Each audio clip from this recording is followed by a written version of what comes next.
Hello, Saskia, devotional goddess here.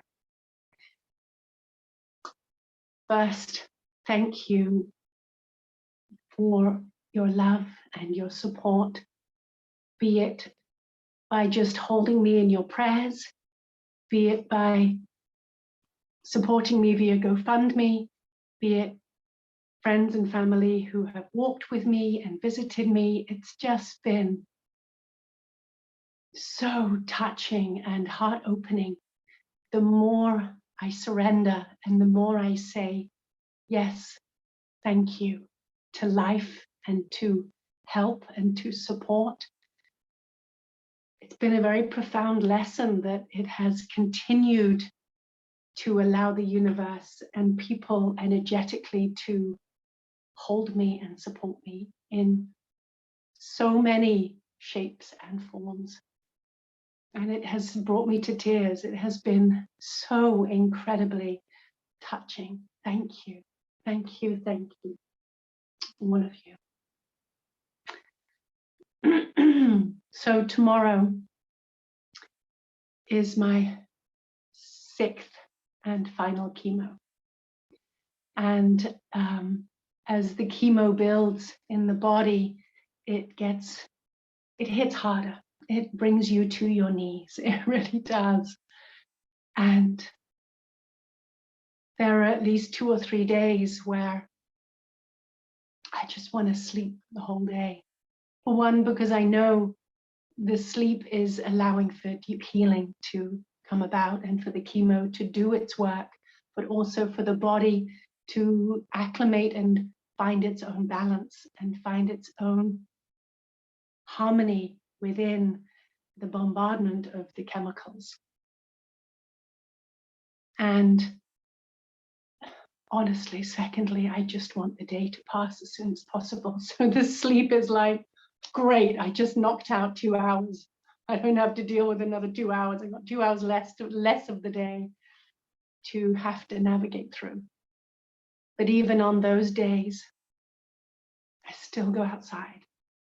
It's been my ritual throughout, is going for a walk every day and taking in the sunlight, taking in the light codes from the sun and finding gratitude for nature and being in gratitude for my body, and as strange as it may sound, thanking the cancer for this opportunity of rebirth and healing.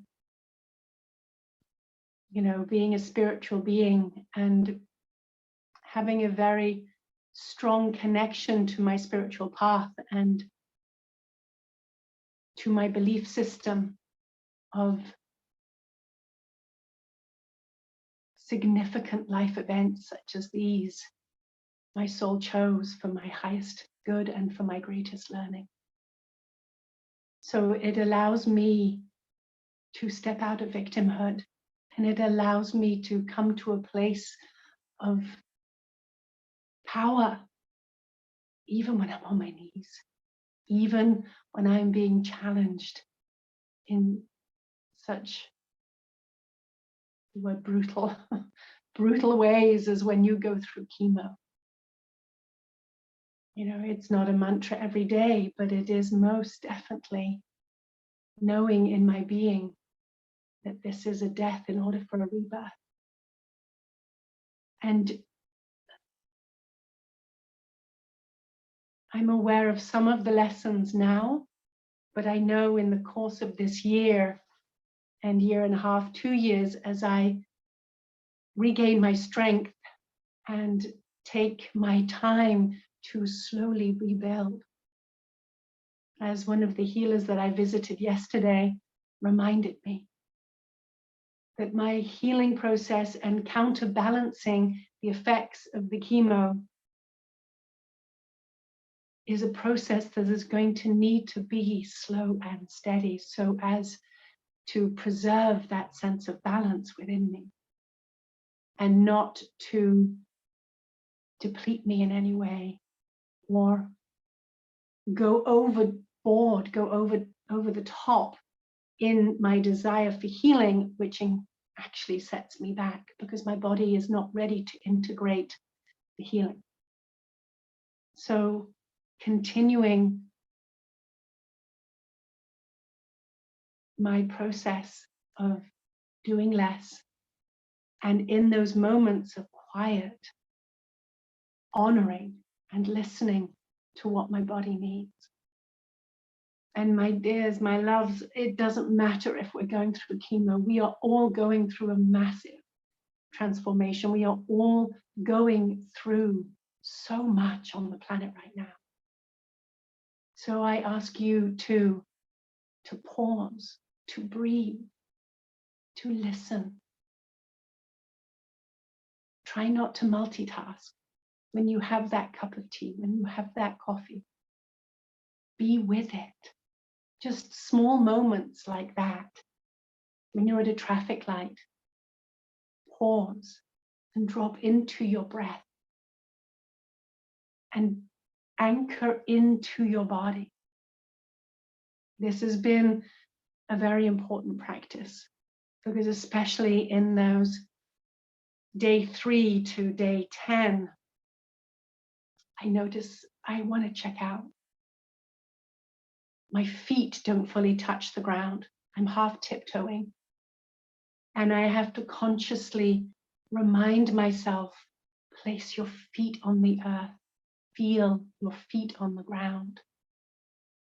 Be present. Drop into your breath and anchor into your body.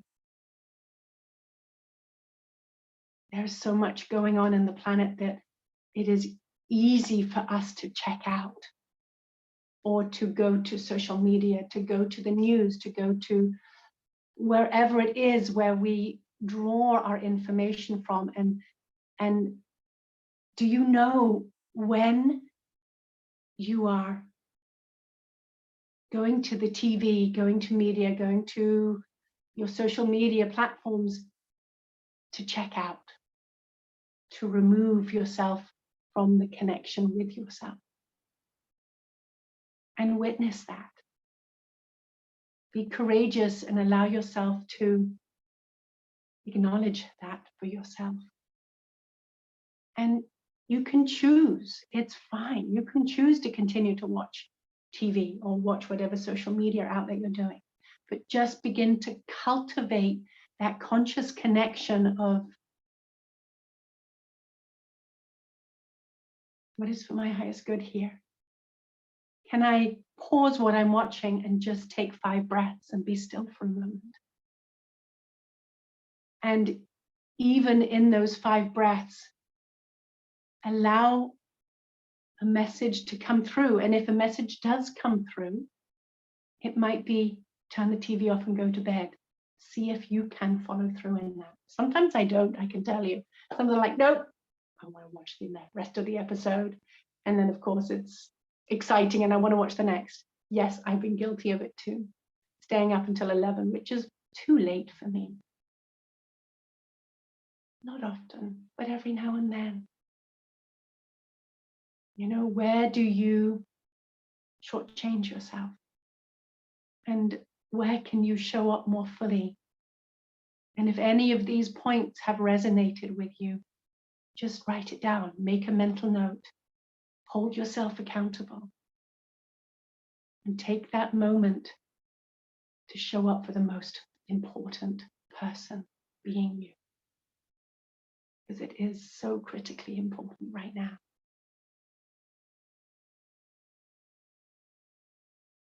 So halfway through this last chemo cycle, I started getting allergies around my eyes, little red dots. Thank God it wasn't full force around my daughter's birthday party. It was just a little slight red patches around the eyes. But it did actually get progressively worse. The little red dots turned into welts around the eyes, and my eyes were so red, and even the eyelids and the rims of the eyes were raw and tender. It was like, oof. the side effects of the chemo had subsided, the metallic taste. I was able to eat again, but then I, got slammed with another side effect. And it's challenging. It's challenging because you want to come back to recognizing yourself.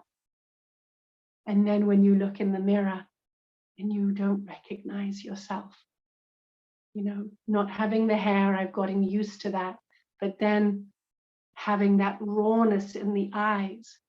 So as I sat and I paused with it, it's like, okay, yes, I'm going to seek help. I reached out to the hospital via my chart and notified them. They followed up, eye doctor, dermatologist. And it's allowing me to expand on my abilities for my own discernment. Some of the advice that was given to me of what protocols to take felt too harsh and didn't resonate. So I went and I, in tandem, referred to my naturopath, one of the healers I work with, and listened internally to what felt right to me. And in doing so, it has really shifted and cleared. So each of us, in whatever path we're on, be it from the news, be it from our health, be it from whatever is being presented to us in the outside of us, always check inside and say, what is right for me? What is my truth in this? Because especially now, it is important. And this journey has allowed me to go deeper into that and to find my peace and my balance within that, within the Western medicine. And I want to call it our birthright medicine, the medicine of the plants, the medicine of our food, the medicine of being still with ourselves and listening to our inner wisdom. It is rewarding. It is valid. It is good. And only we individually can reclaim it. There's no pointing fingers. This is a time of integrity with self. This is a time of truly being honest, being brave, being courageous in looking inwards and finding your own unique truth. And may it not be your destiny to do it through an illness or a disease or a tumor. Might be. Consider the fact that if it is, it's still a gift. Part of your higher being, your higher self, your soul, before it came into this carnation on this planet, chose that lesson. And if you can see it as a gift, or even be neutral, and even try to say thank you to your tumor, thank you to your cancer, thank you to your illness for being the teacher that it is here to be at this time in your life.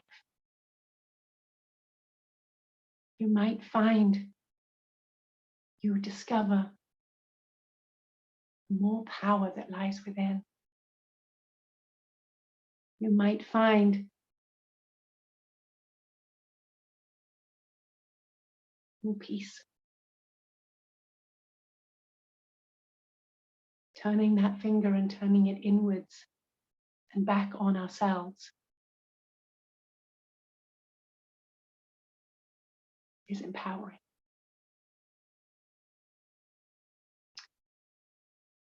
Many blessings. Much love. I will report back soon. Namaste.